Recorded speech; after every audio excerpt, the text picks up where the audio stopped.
घियो से महंगाई दारू बिचाला दुल्हवा ए सखी वही से नहाला दुल्हवा ए सखी वही से नहाला। प्राणता ही आप लोग के बीच बहुत ही सुंदर एक दारू के ऊपर मैं गीत सुनाने जा रही हूँ। अगर अच्छा लगे तो कमेंट बॉक्स में खाना न खाला पिए ला खाली दारू तड़पे जवानी रोवेल में हरारू।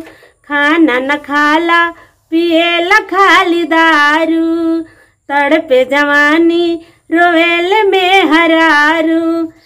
अब कितनो समझाई नौ के बुझाला दुल्हवा ए सखी वही से नहाला दुल्हवा ए सखी वही से नहाला।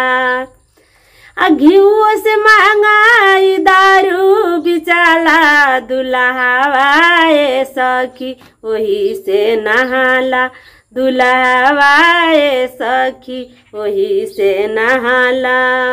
दारू के आदत बिचाइल लोट थरिया दारू के आदत बिचाइल लोट थरिया यापन लगा के सुने सब करगरिया। दारू के आदत बिचाइल लोट थरिया आपन लगा के सुने सब करगरिया।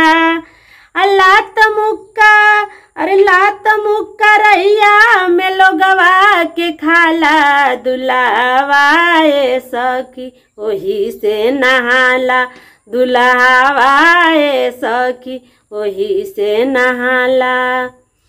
घियो से महंगाई दारू बिचाला दुल्हवा ए सखी वही से नहाला दुल्हवा ए सखी वही से नहाला। रुपया 50 दूध मिले 1 लीटर 70 रुपया में दारू के पीचर। रुपया 50 मिले दूध 1 लीटर 70 रुपया में दारू 1 मीटर। अरे आशा महेंद्र के गीतिया गवाला दुल्हवा ए सखी वही से नहाला।